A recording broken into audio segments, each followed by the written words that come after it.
Hi, I'm Jim Clark, Visual Arts Manager here at Hopkins Center for the Arts. We're speaking with Catherine Lange and Michael Ruth about their exhibition, Same Location, Multiple Perspectives, on view now through June 15th, 2024. Catherine, Mike, welcome. Thank you. Thank you. Yeah. Happy to be here. Awesome. Tell me about the origins of this particular series of work on display. Because I know it had maybe an unusual birth, yes? Mm-hmm, yeah. Oh, okay.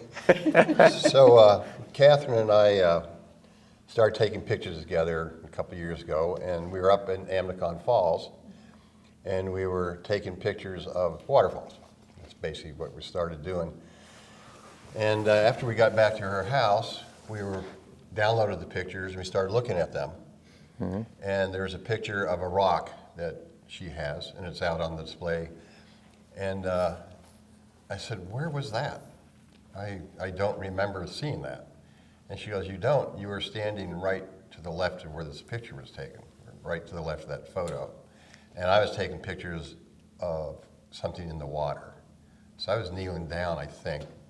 And so we started talking about this and how it's interesting that we are at the same place and we see things differently. Mm. And? What were you going to ask? Well, I was even curious too about how you even met, because I got the sense that you'd known each other forever. For what? Maybe in a previous life. Really? Yeah. But we met. We met. Spring of 21, because we both were on Match.com. Okay. And when I saw his profile, I saw a photo behind him that he had taken when he lived in Detroit, and it was the train station. And I've shot similar kinds of urban landscape in Chicago, which is where I was mainly from. Yeah. And I said, well, this guy looks interesting. And so we got together and we found that what we shared is a love of photography. And we basically formed a photo club of two. Wow.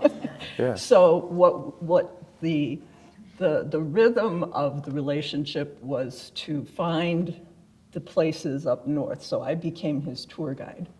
Wow.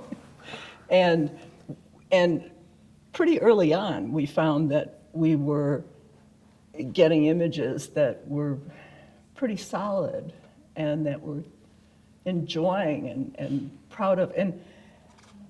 And my mode, having a career in communications and graphic arts and publishing, is to organize images.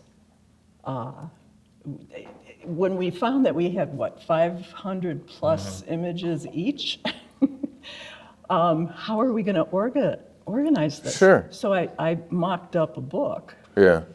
And we kept winnowing it down until we had 80 images for the book. And did this, the 500 images that you speak of, actually, these 1,000 between us. Okay, 1,000 between you. They were the result of these journeys around northern Wisconsin. And Michigan. And Michigan. And you already had that framework for your shooting. Is that fair to say, or? So. You start. Well, I think it was more just where could we shoot next? Yeah. Sure. And this is essentially a high COVID period. I mean, coming out of it. And, okay. And that's what I would have started with in terms of how this started. Yeah. That we connected both so this is just after the lockdown started opening up, just after the vaccine showed up. We actually first met and had lunch by Rice Lake in lawn chairs. Okay. Yeah, yeah. And so being outside, exploring outside was also a positive. And breaking out of that locked in feeling. So Yeah. I think we connected that way too, that it was just the buddy system. Yeah. And it was both available, because it was something that one could do, but also it was a desire after Right, being right. confined for a period. Is that fair to say?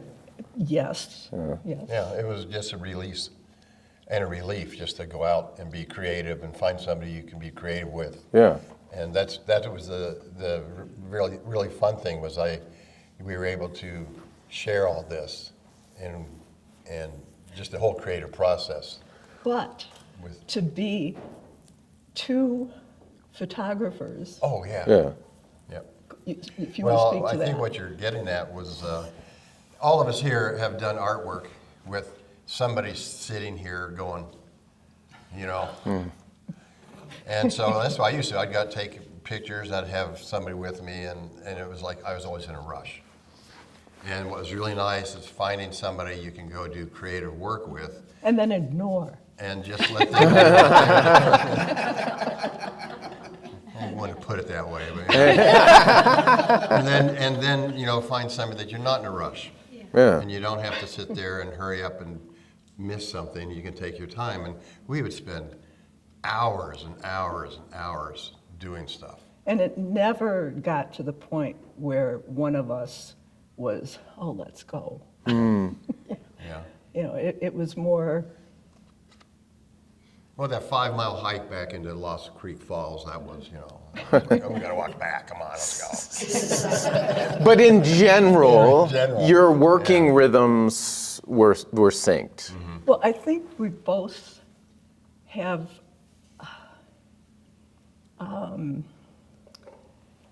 I was just rereading a book that was published by Aperture, where I worked for a while as a production associate.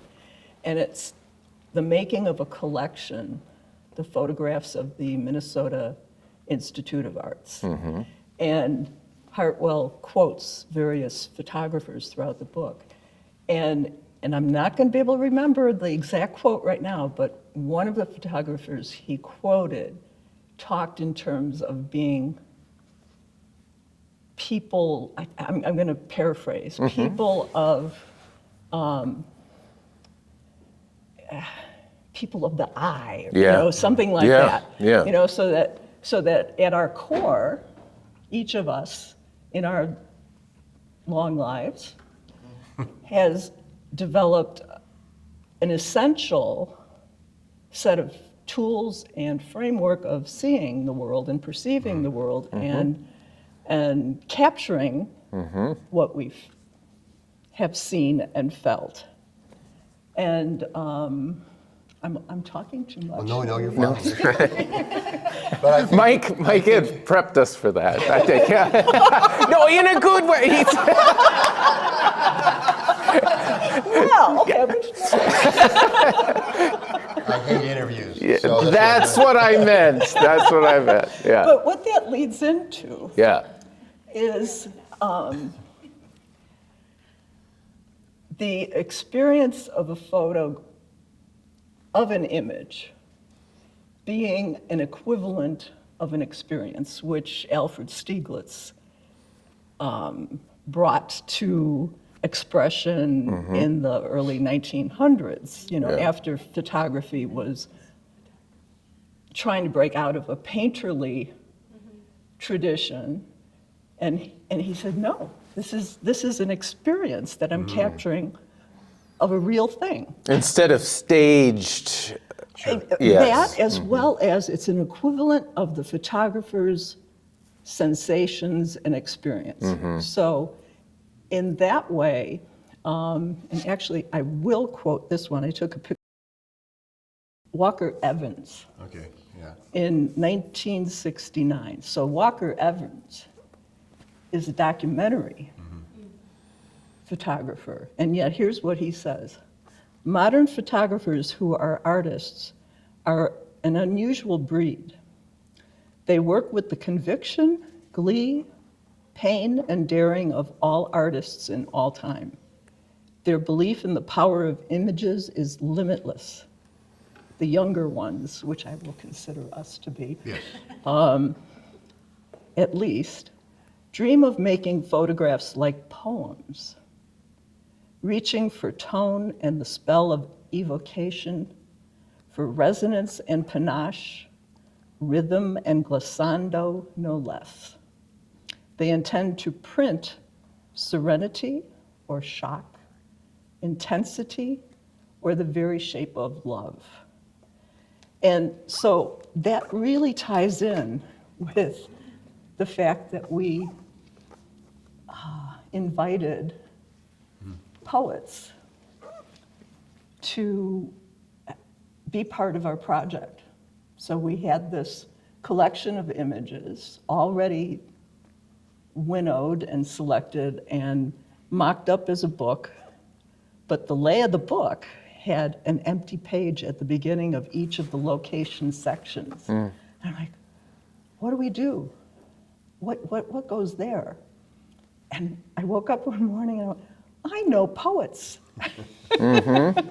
And I live up in northern Wisconsin, and it's a very creative community and a lot of intersecting arts experiences.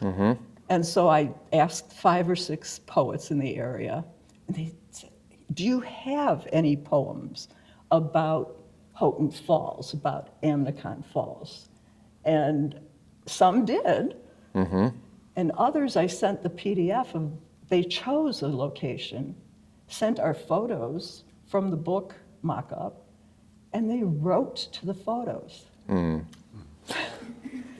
And this all wrapped up so easily, it was like this was meant to be. Yeah. You're also a poet, Catherine. I have written poetry for a while. Yeah. Did you also contribute One. written work? Okay. Yeah. Without naming names, but did you find that the poems that were written expressly responding to an image that you had were any, I'll say, better as a starting point than those that were submitted that were simply about that space already, the pre-existing works? I would say that I felt, as little as I know about how poetry works, the ones that were written to the piece felt a little more real than the ones that were, I have this poem that I wrote about when I was at Amnicon Falls 10 years ago or something. I mean, wasn't quite like that, but I felt those felt more fitting with the project. That They they were- interwove. Yeah. Yeah, the resonance was strong. Would you think so too, or? Oh, yeah. Yeah. But it's interesting to see what everybody contributed and what their own connections drew them to select from what they had written already. And just their generosity was. For sure, and it's entirely possible that not every poet is likely capable or interested in writing to an image, like an assignment, right? I mean, like an artist, there are artists that you give them an idea and they'll, oh yeah, sure. Or there are those that say, well, I can't possibly create to a prompt. But I think within poetry, there's a tradition of, and I'm not going to be able to pronounce the word, it's. Ekphrasis, I think. That's it. Yeah. And a couple of the poets really, especially Crystal Gibbons. Gibbons. And she wrote to the Houghton Falls image of mine reaching, and it was just so, and we had a poetry reading. This exhibit Right. was mounted in September of 2022 in Washburn, Wisconsin, which is close to where I live. And as part of that month-long, it was a regional event called Art Escape. So there was like 9 days of art events all around the region. And the cultural center there where our show was said, what can we do with your exhibit for this? And I said, I think Mike came up with the idea Yeah.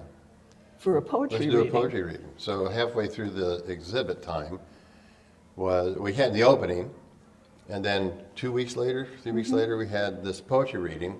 All the poets came in, except for one, and we had a nice event, and they read their poems, and it was all recorded. It's online if y'all want to see it. And this was actually inspired by Mike and Kathy's photography of Copper Falls, and that's over in this room on the farther wall. And there was a couple of photos that Mike had where I wasn't sure if it was a water droplet or if it was a marble, but it was like a zoomed in shot of this orb, this crystal clear orb. So I wasn't sure what that was at first.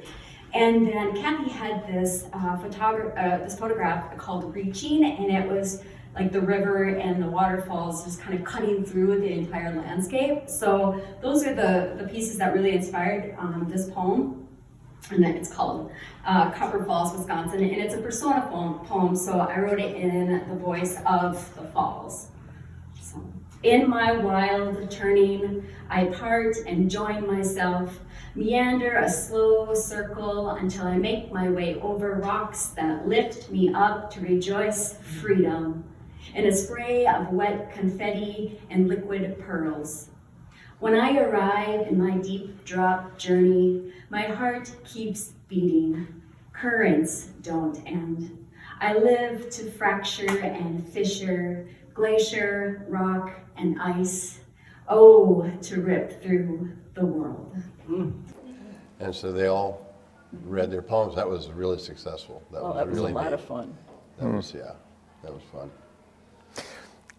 Were you, after looking at some of the resulting images from these trips, besides the surprise of, I didn't even see that, right? Were there things that you saw that you found revelatory, surprising? Was there a sense of discovery in looking at each other's work and what you saw?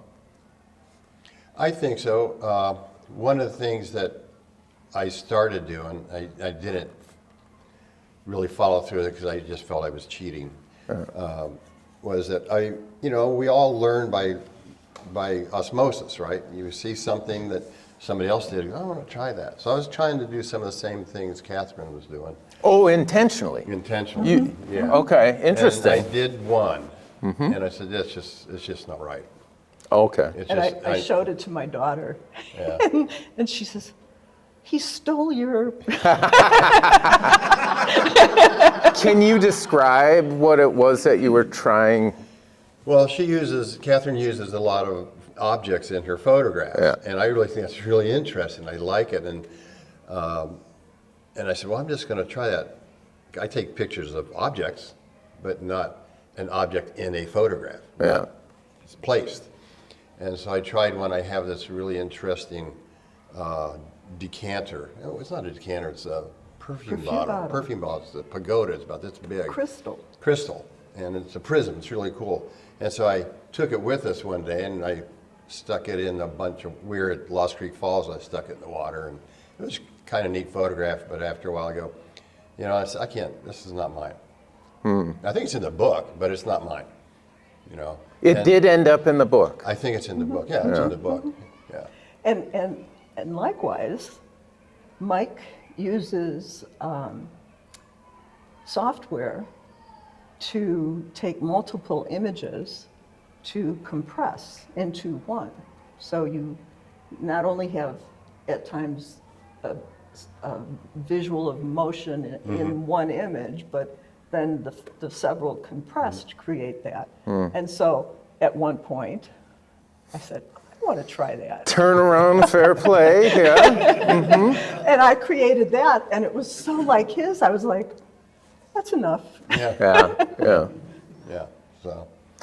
The thing that as I'm looking at the show, it impressed me. And here's an example of Catherine's work with an object in it.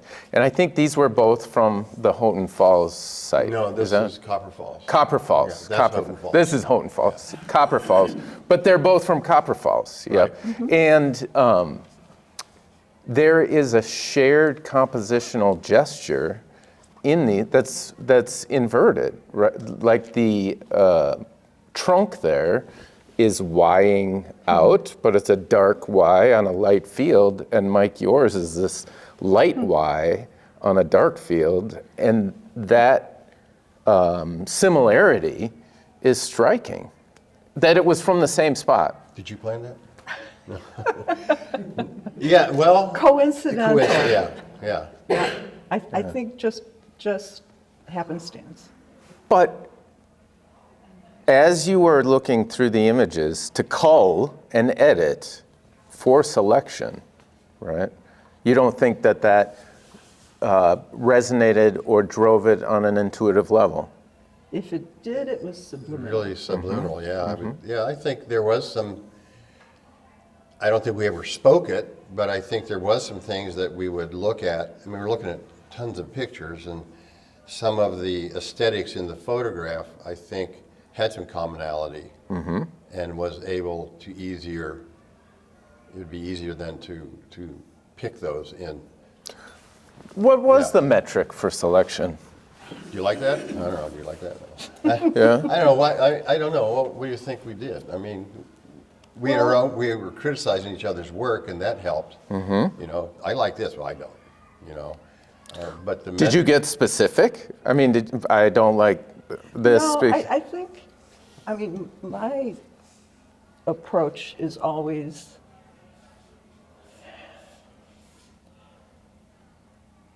I mean, just like when you are composing an image, you're finding a place that looks interesting, you're getting the right composition, and you're about to take the shot. And it might not just be exactly right, so you move, and then there's just a moment where you go, there's just this solid feeling, and you take the picture, you know you got it. And so when we looked at the images on screen, it kind of was the same kind of process of feeling. Or, you know, you see something and it just goes, it's whole. Yeah, but we also, you know, as we looked at them, together, I think we picked, we picked the ones by, not so much that there was some similarity, but the ones that sort of felt good, if you know what I mean. But you're right, when you go to take that image, there is that split second before you take it, you actually ask yourself, is this what I want? Okay, and the same thing was when you're looking at it on screen, knowing that you might have to crop or edit something down or add some detail, you know, through. And then the fact that we were formatting it as a book. Yeah. So there's a Yeah. process of going, okay, the structure of the book was one image.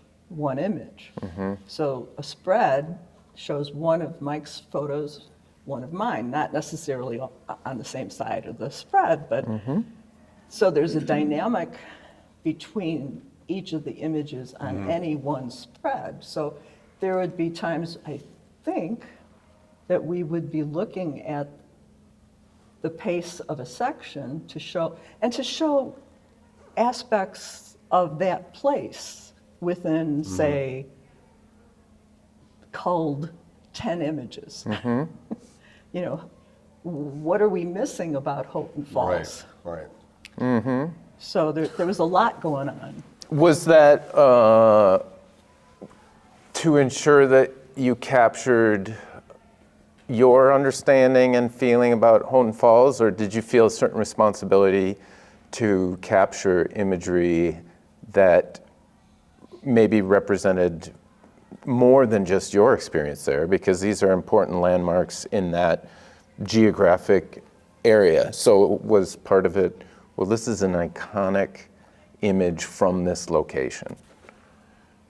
I think you're right there, but I also think that it was, we wanted to show people, whoever's going to look at this, we wanted to show what the beauty of this place that sometimes people wouldn't always see.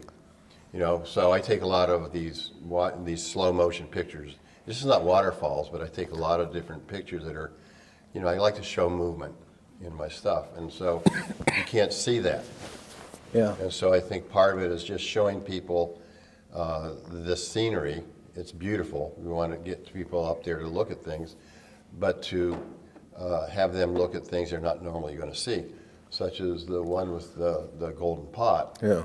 Nobody's going to see that again. Right. You know, so that's there.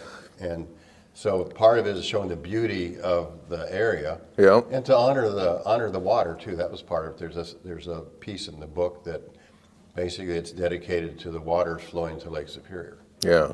So you, essentially you were writing a line between capturing a more universal and iconic image and also pointing out beauty in unexpected areas at those locations. Is that? And in my case,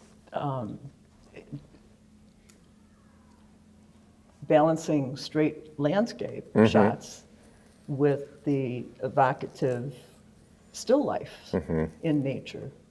So in a way, each of the still lifes is a poem. Sure. And I think I understand your meaning, but could you elaborate? How so? Well, a poem gives you images and evokes a poet's experience. And so it's, if you read a poem and you finish reading it and you have the same, there's a resonance. And it's a distillation of an experience. Yeah. It's a personal imprint through words of your experience. And I view my still lifes as similar kinds of, I'm imprinting, each object has a connection with someone in my life. Sometimes that object belonged to someone who's passed already. So there's a meaning for me of that object, and then to put it into a space that's beautiful in itself. There's kind of an alchemy to it for me. So I have a question for Mike. Oh, that's not allowed.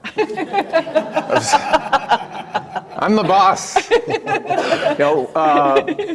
I'd love to hear the question. Yeah, I would and too. the answer.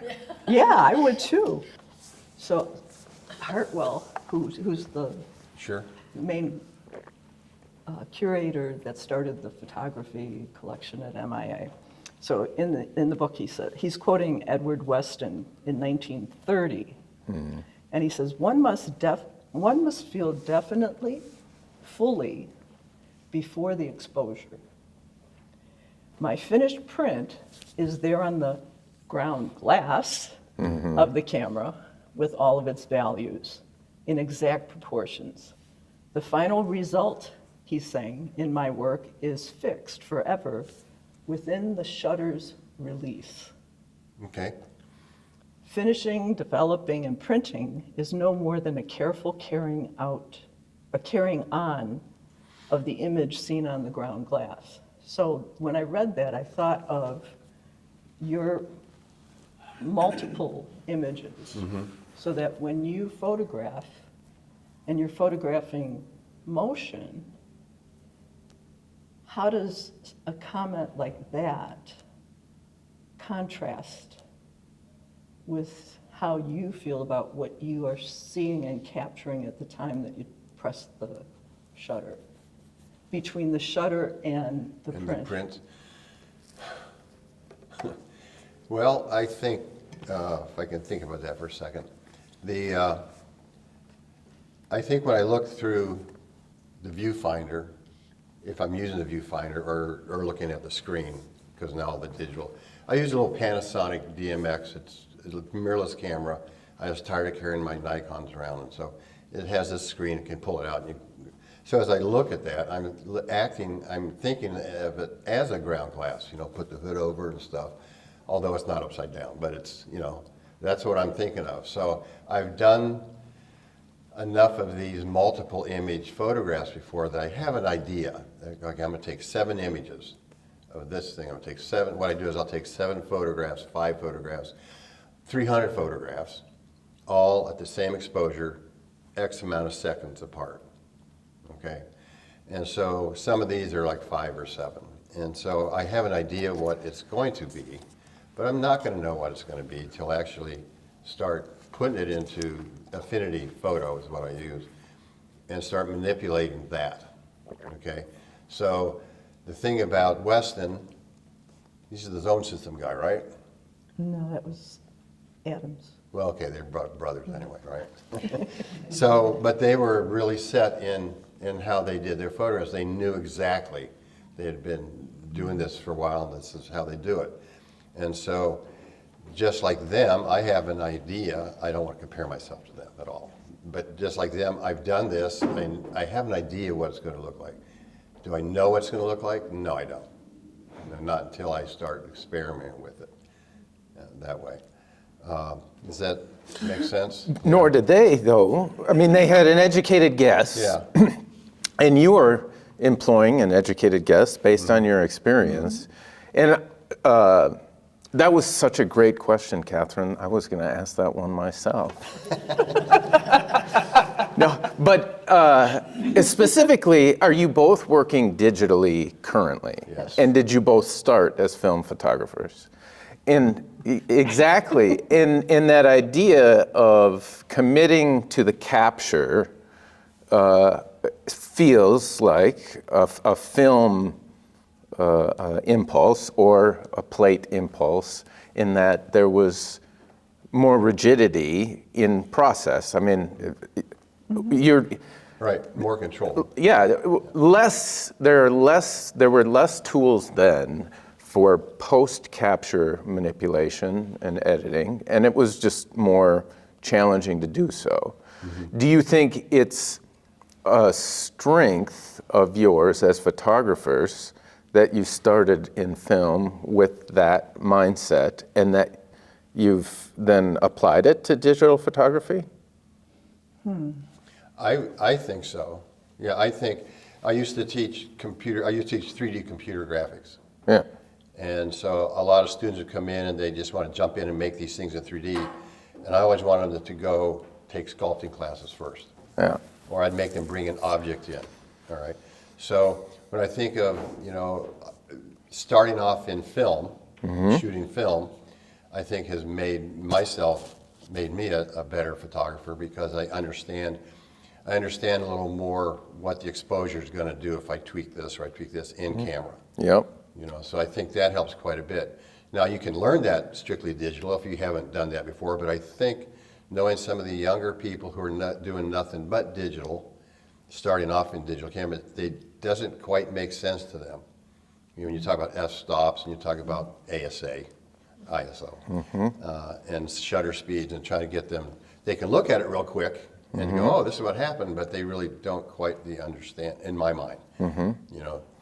That's what I think doing film first helps quite a bit. I do have a nephew who's been doing digital photography, went out and bought himself a film camera, and he's loving it. He's learning how to do all this stuff. He really enjoys it. He likes it. But working in film required a dedication to learning the technical aspects of it more than digital, because it's a matter of expense. one was expensive to do, and one is, I mean, besides the equipment costs, captures, I mean, it's, And there's another, I mean, you're making me remember going into the dark room. And you know, being in the dark room with the enlarger, projecting this black and white image on the paper yeah, as a negative and assessing what it's going to be. And I went to graduate school for photography at the Institute of Design at Illinois Institute of Technology. yeah, And so when you immerse yourself in that experience of the negative, there were times where I swear I'd be shooting and I'd be seeing what's in front of me as a negative. wow, wow, So I think your question is that having grown up in that set of experiences, I think it on some level it's almost in our DNA. sure.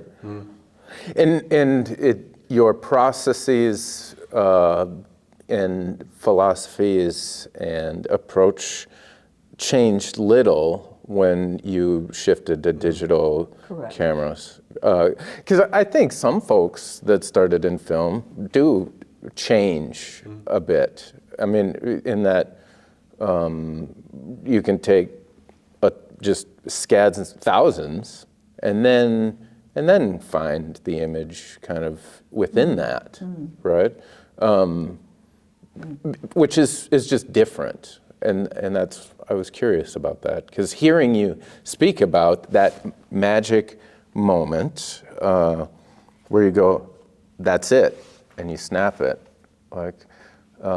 That there's an editing going on already. An editing going on already, yes, yes. And I think that I feel that may be less typical as folks, I mean, we all got cameras in our pocket, right? And it's one thing to take a picture, and it's another thing to take a picture, right? So it's interesting. What do you find the most challenging aspect of working as an artist to be?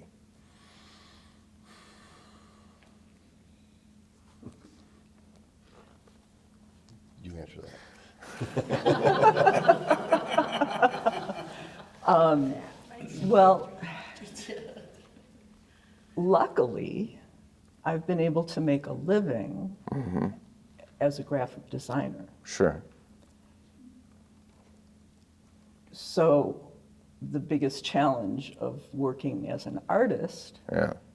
is to, and that's, I think, is what the magic of the time that we spent photographing was, it got us both out working. And so what I'm saying is discipline. Yeah, yeah, yeah.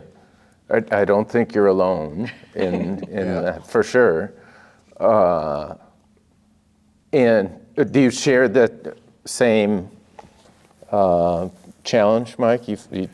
Yeah, I think what I was thinking of going way back in time, I was a set designer and lighting designer for TV, and I had a degree in film and photo.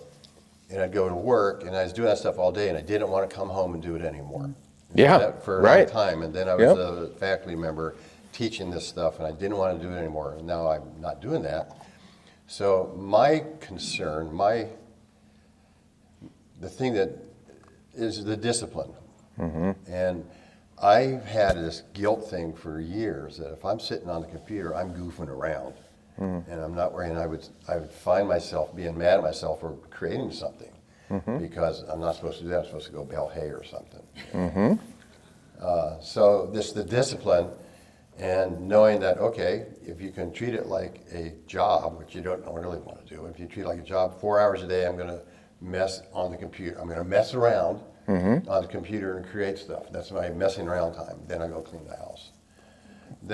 It's the discipline, and you go out and photograph something, and then you come back and you download it, and and I usually do my work at night, later in the evening, and it's the discipline, because I can find a way not to do anything really easy.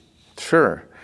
In that way, were you accountability partners, or is that being too kind of clinical about it as far as the discipline?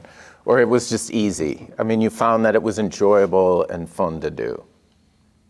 Well, I think all of us have probably in our digital files thousands and thousands of images.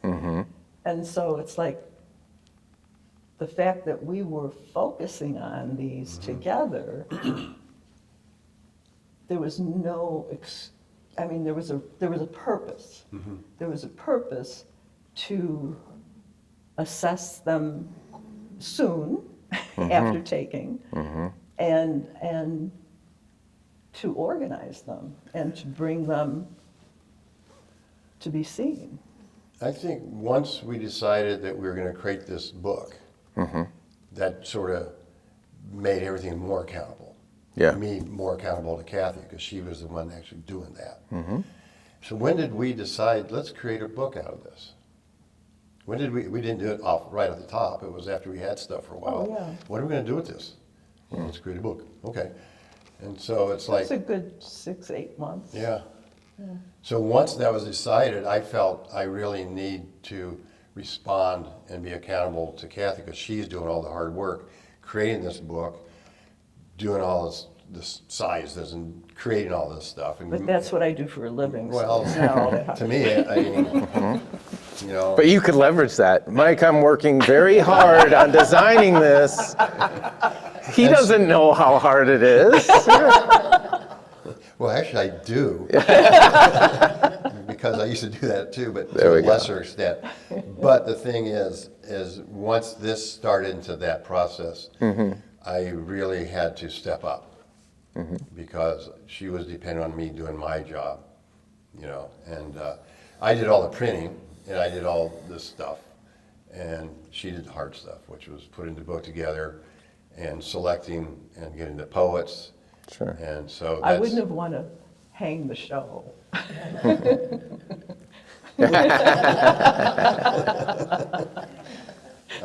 Well, that was fun part. That was fun. But, I think, the accountability, we became accountable to each other, and that helped quite a bit. It was fun.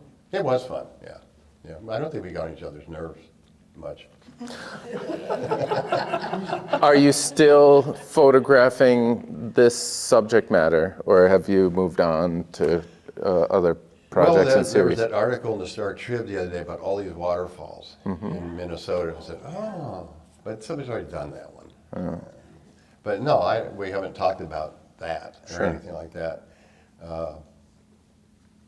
We're all doing separate things right now. Yeah. Not ruled out, but No, yeah. not ruled out. Yeah. Cool. Well, let's open it up to questions. It's interesting to see the pairing that's come together, and you have somewhat different approaches, but looking at the pictures that are over your heads and the compositional element, the shape of shapes that Jim pointed out, that they're both Ys, do you feel like you're asking why, that you're both asking why with your photography? And, why is this? What's the feeling that you're trying to evoke that brought you together? And, I mean, aren't all artists asking why? Does that make sense, or maybe I've lost my edge on question asking? Which would be fine. Why we took that image, or why we do this? Yes. Yes, Well, both. why There's the universal question of why. Why am I here? Well, why? If I was to answer that, the way I'm interpreting your bizarre question is to, We don't judge the attendees for their questions, Mike. Did you not see the previous?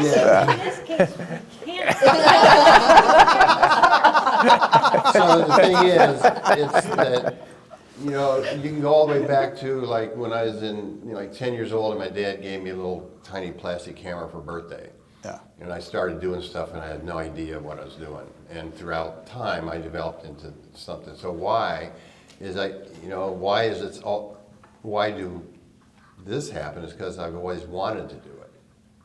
You know, I've always wanted to do this. And now that I'm retired and I had a partner that really pushed me along, you can do this, you can do this. Sure. And it helps. So why do we do this? Why do we continue doing it? Is because it's in us. As Kathy said earlier, it's in our DNA. We've been doing this for a long time, whether we know it or not. You know, we've all been creative since this big. It's just now we're at a time where we're starting to do something with it. So when we say why, in general, it's in our DNA. This is what we've done. We're not the same as other people. Yeah. You know, and so why did we do this? We're Because- odd. why did we do this is because we challenged each other and we wanted to create some beauty, and that's what I think we try to do. That's why we want to make it a better place. There's a great deal of success in what you've done. I'm not trying to say, why did you do that? Just to be clear. Go ahead, Mark. I'm sorry. I'm equal time. Mike said it very well. No, I agree. I think there's something in each of us that keeps itching. You know, whether it's to you know, someone who's into fiber art to weave something particular, or a graphic artist, graphite artist wanting to capture just the right portrait of someone, the portrayal of someone. You know, there's something that is in each of us that wants out. Yeah. Can you identify, you're compelled to do it now, and you have your mediums and your mode of expression, but do you remember what drove you to pick up the camera the first time? In college, my roommate had a camera. I said, Sue, can I borrow that? Yeah. And so I went on a walk across a certain area of Chicago, and I came back, and I don't even remember how I developed the film, but I just remember that first image captured, and I go, oh, that's cool. Something clicked. Yeah. For me, I go back to like when I was 10. I was always messing with my dad's Argus from Germany in World War II. And he had this camera. You have one in your library, I think. And he says, stop it. He gave me this little plastic camera. Went out and started taking pictures. I had no idea what I was doing. Go to high school. I was on the camera club. I started working in the darkroom. I had no idea what I was doing. Everything was like crap, but hey, it's cool. And then I got a Polaroid swinger. Taking pictures of the Polaroid swinger. Hey, meet the swinger, Polaroid swinger. Meet the swinger, Polaroid swinger. 10 seconds later, you zip off a perfect black and white picture. Hey, meet the swinger, Meet the Swinger, the incredible new Polaroid land camera for 1995. And then I decided at one point in time, I had a really good friend who was kicked out of Ohio University for a semester because he had to write a paper to get back into college. And he was a journalism major, so he had to write a story. And they were building a dam north of Columbus, Alum Creek Dam. And he says, I need somebody to take pictures. And I said, Dad, can I borrow that Argus camera? Oh yeah. So by that time I wasn't going to drop it or anything, you know. So that's what it started with. I went out and helped my friend John get back into college. I gave him the photographs, and I said, I really like doing this. And then after a bunch of other things, you know, Army, construction, working. I said, I'm gonna go back to school. And that's what I did. And ever since then, that's where it started. It was way, way back there. So that's, yeah, basically taking a picture. What do? I don't know. I'm just gonna take a picture and see what I had to use a light meter to take photographs. You know, I didn't know what that. Dad showed me like 10 minutes, this is what you do. Okay. Yeah, so. And it snowballed for Yeah, both of snowball, you. Yeah. So this is for Catherine. Catherine, we talked last night at the opening about some of your plans for a future writing project.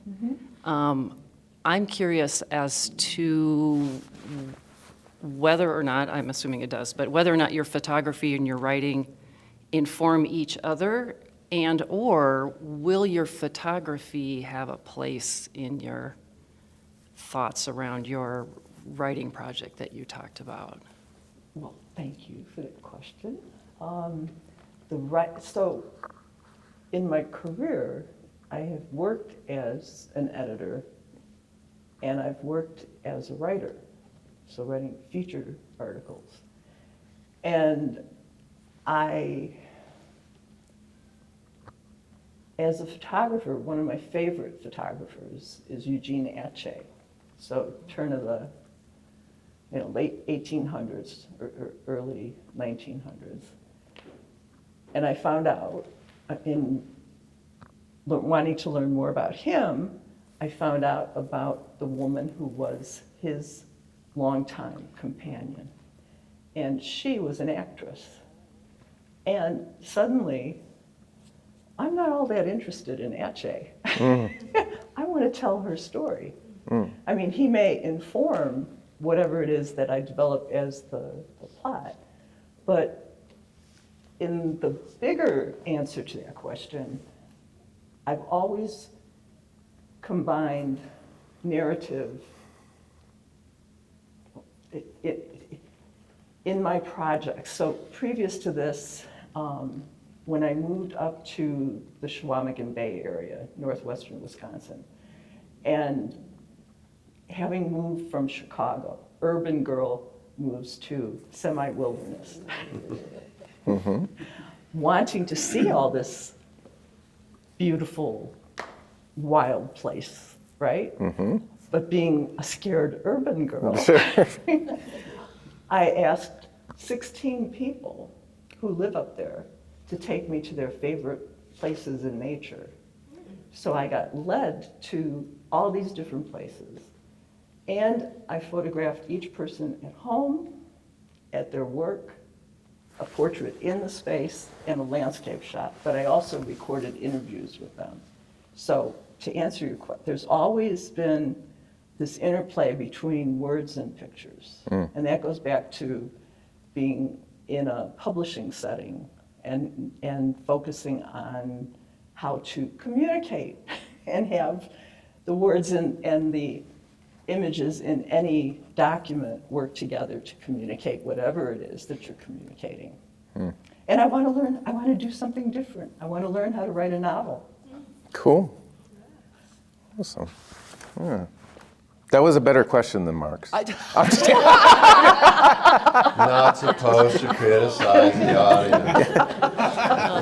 I have another question. I have the mic. Question, Mike. Yes, ma'am. You were a longtime teacher, Yeah. and we talked teaching at one point. Does your teaching inform what you do now, your photography, in any way?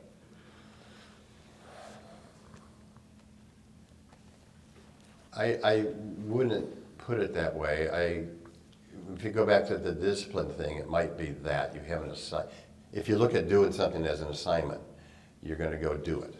If I look at it that way, But in terms, I don't think so. Except, so the Northern Lights were out last week, right? I forgot about it on Friday. I don't even know if they were here or not. No, they weren't here because it was cloudy.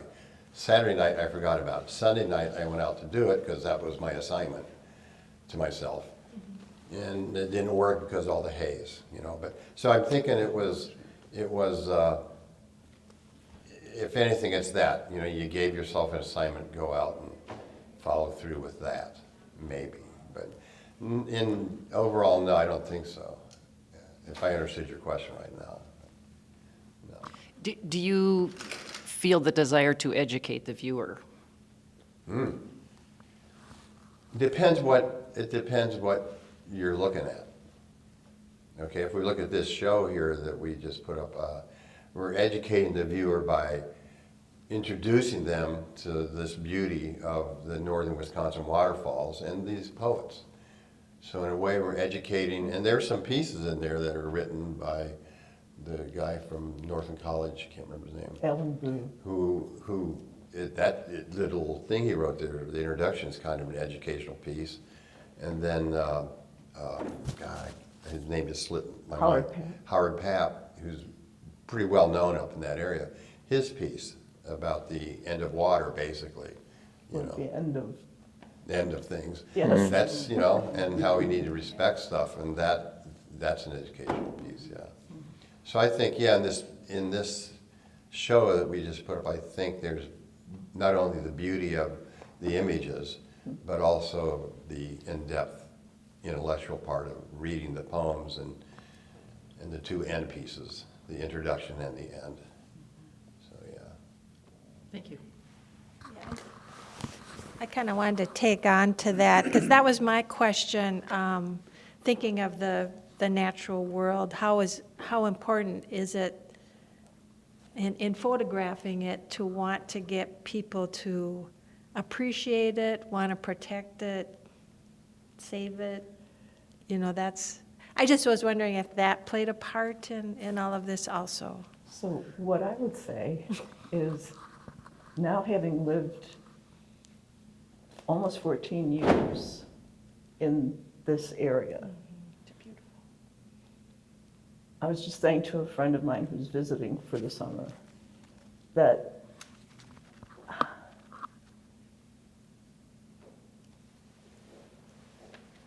these places, when you are living in close proximity, I mean, Lake Superior is a 10-minute walk for me. The National Forest is a 20-minute drive. The Apostle Islands is a half hour. These are my front yard, my side yard. It's home. And so if images like this can make someone feel at home in nature, it's a side benefit of my own joy at experiencing it. And that leads into a pitch that if you were to ask me, what are you going to be doing next? I want, and was Nick, the painter, talking about making a living? Well, I must not make as much Social Security as he does, so I still need to work. But I've started building a Shopify storefront, and I've branded it to call it Inhabit Nature. Bring nature home. So I want to sell my images. Is that in Washburn? Well, it would be online. Oh, be online. Yeah. So I want to be able to share and also make a living. Yes. Your question just, as you were saying that, it sparked something in my mind. So I've been spending this. I lived in Detroit for a while after retirement, and now I moved here, and we went out and took all these wonderful photographs. And when I lived in Detroit, it's a different wilderness. And I just thought maybe what I should do is take this stuff from Detroit and combine it with stuff I've done here and have a ruin porn. That's what it's called, all these ruined buildings. And Excuse me? it's called ruin porn. It's a problem, and so I think there'd be an interesting juxtaposition on Very much. what I experienced for 5 years there and what I've done for 5 years here. And that's a great idea. Well, thank her. I'm going to do the book. Yeah, thanks. Yeah. Dynamite. See how great it is to do interviews, Mike? I don't like it. I would like to say that if you ever have a thought that you're not a good interviewee, you're incorrect. You're presenting your ideas very well. Thank you. Another, hopefully more normal question that I have for you is that you both have different styles and you've both kind of looked over on the other person's desk and say, hey, that's kind of cool. Do you see a collaboration of blending your styles more? Is that potentially something that's in the future for you, an area of growth? I think part of this process, especially coming out of the pandemic, I think it was very healing for each of us, personally, individually. Sure. And I think we both we live 200 miles apart. I think we each are in our own creative spaces in a much more confident way than we had been in 2021. And so I think we each, that's a fabulous idea that you just articulated. I think we each have our own creative impulses to pursue individually. We've been speaking with Catherine Lange and Michael Ruth about their exhibition, Same Location, Multiple Perspectives, on view now through June 15th, 2024. Catherine, Michael, thank you so much for sharing your work with us. Thank you. Thank you. Thank you.